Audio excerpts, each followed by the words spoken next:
నమస్కారం అధ్యక్ష. గౌరవ సభ్యులు శ్రీ గల్లమాధవ్ గారు అడిగిన దానికి మొదటి ప్రశ్నకి ప్లాస్టిక్ జీవరాశుల్లో ప్లాస్టిక్ కాలుష్యం యొక్క దుష్ప్రభావాలను అనుభవిస్తున్నాం. ఇది ప్రధాన ప్రజా ఆరోగ్య సమస్యగా మారింది.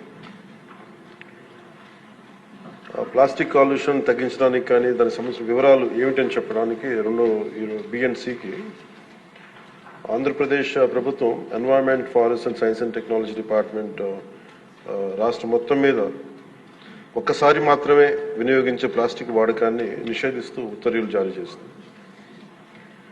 అలాగే ప్రభుత్వ ఉత్తర్వులు ఇచ్చిన సూచనలు అమలు చేయాలని municipal administration, urban development, Panchayati Raj వంటి అన్ని శాఖలను, ఇతర శాఖాధిపతులను కూడా జిల్లా కలెక్టర్లను ఆదేశించడం అయింది.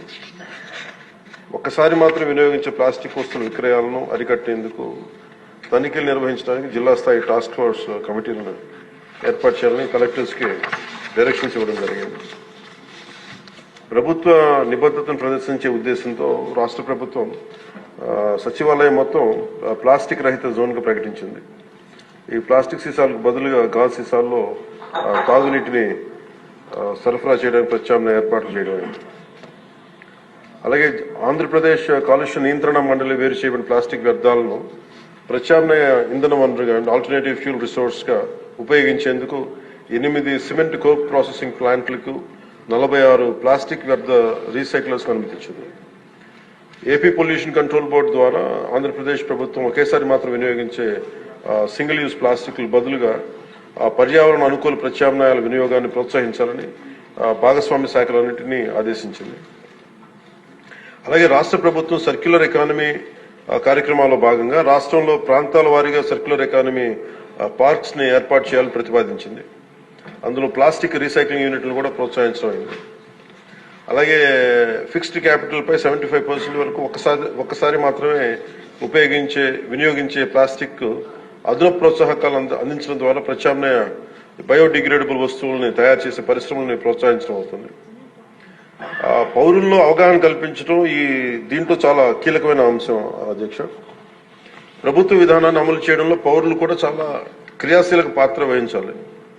సో ఇందాక లాస్ట్ ఫ్యూ మంత్స్ గా మేము చేస్తున్న ఎక్సర్సైజ్ కానీ ఇవన్నీ ఒకసారి సభ దృష్టి కూడా తీసుకొస్తాం అధ్యక్ష.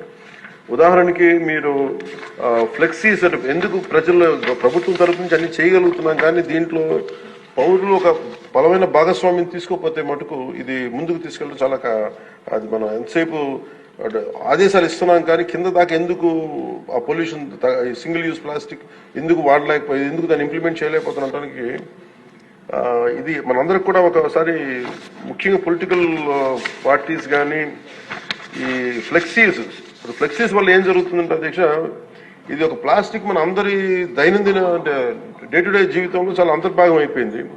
కూరగాయల్లో వాటి దగ్గర నుంచి నీళ్ళ బాటిల్స్ కావచ్చు, ఇయర్ బడ్స్ కావచ్చు, ప్లాస్టిక్ ప్లేట్స్, ప్లాస్టిక్ గ్లాసెస్ ఇవన్నీ సౌకర్యం కలిగిస్తున్నాయి. కానీ ఈ టెంపరీ సౌలభ్యం ఇది పర్యావరణాన్ని కలుషితం చేసుకుంటా చివరికి ఇది ఏ స్థాయికి వెళ్ళిపోయిందంటే ఇది ఒక్క ప్లాస్టిక్ భూమిలో మనం ఇమ్మటానికి కనీసం 300 years పడుతుంది అధ్యక్ష. మనం వాడుతున్న ప్రతి ప్లాస్టిక్ అది ఈరోజు ఏమవుతుందంటే మనం పాలు తాగుతున్న పశువుల కడుపులోకి వెళ్ళిపోతుందో, లేదంటే మనం తినే ఆహారంలో భాగం అవుతుంది. అలాగే ఇప్పుడు ప్లాస్టిక్ విషయం తల్లి గర్భంలో కూడా పశువుల కడుపులోకి పుట్టే పసికందుల రక్తంలోకి చేరిపోయింది. ఆంధ్రప్రదేశ్లోనే చాలా సందర్భాలు ఆవుల కడుపులో సుమారు 60 నుంచి 70 కిలోల ప్లాస్టిక్ తొలగించిన సంఘటనలు నమోదయ్యాయి. ఇలాంటివన్నీ అందుకని మాకు లైఫ్ స్పాన్ ఈ ముఖ్యంగా స్టైరోఫోమ్ అయితే 500 years కానీ పట్టదు, అది పడుతుంది దాన్ని అవడానికి భూమిలో కలవడానికి. Plastic bag, plastic straw, plastic bottles minimum plastic bag 10 to 20 years, plastic straw అయితే 200 years, ప్లాస్టిక్ బాటిల్ అయితే ఏకంగా 450 పైచిలకు సంవత్సరాలు. సో ప్లాస్టిక్ పూర్తిగా భూమిలో కలిసిపోవట్ల. అది మోస్ట్ డేంజరస్ ఏంటంటే చిన్న ముక్కలుగా విడిపోయి మైక్రో ప్లాస్టిక్, నానో ప్లాస్టిక్స్ రూపంలో నేల, నీరు, గాల్లో ఇప్పటికీ ఉండిపోతున్నాయి. ఇటీవల అధ్యయనాల్లో కూడా ముఖ్యంగా తల్లిపాలలో కూడా మైక్రో ప్లాస్టిక్ ఉన్నాయని తెలియజేస్తా ఉన్నది. సో వీటన్నిటికీ సంబంధించి మేము ఒక నెక్స్ట్ 2-3 months లో చాలా ఒక డీటెయిల్ అనాలిసిస్ డీటెయిల్ ప్లాన్ తో వస్తున్నాం అధ్యక్ష, ఒక యాక్షన్ ప్లాన్ తోటి.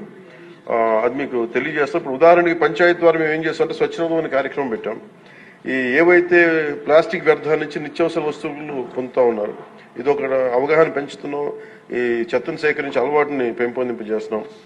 ఉదాహరణకి ప్లాస్టిక్ ఫ్రీ తిరుమలలో కాన్సెప్ట్ ద్వారా, అంటే ఒక టెంపుల్, మనం తిరుమలకి వెళ్తే ఈ రోజు మనం వెళ్ళి చూస్తే భక్తులు ఎవరు బాటిల్స్ కవర్స్ తీసుకెళ్ళకుండా ప్రత్యామ్నాయం గాజు సీసాలు, పేపర్ క్లాత్స్, బ్యాగ్స్ వాడుతున్నారు.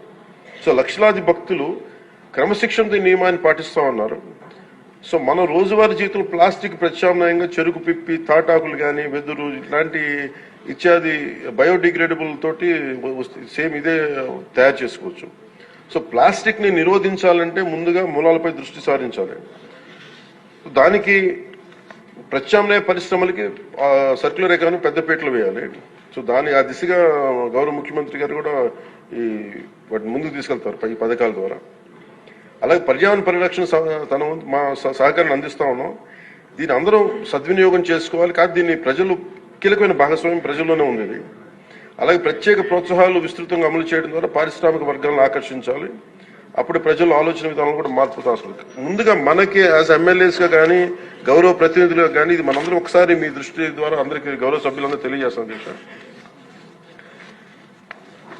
ఇక్కడ మనం సచివాలయం, ఇక్కడ అసెంబ్లీలో కానీ ఎక్కడ ప్లాస్టిక్ ని వాడటం నిషేధించడం అయింది. ముఖ్యంగా మేజర్ ప్రాబ్లం ఎక్కడ వస్తుందో ఫ్లెక్సీల ద్వారా వస్తుంది. ఫ్లెక్సీలు ఎలా ఉన్నాయంటే, ఒక చిన్నపాటి ఫంక్షన్ వస్తే ప్లస్ ఫ్లెక్సీలు, ఇంకోటి పండగ అంటే, ఇది ముఖ్యంగా పొలిటికల్ ఫంక్షన్స్ ఆర్ సినిమా. దీనివల్ల ఏమైపోతుంటే అవి ముక్కలు ముక్కలుగా విడిపోయి పశువులు తినేస్తా ఉన్నాయి, లేదంటే వాటర్లో జలాల్లోకి వెళ్ళిపోతున్నాయి.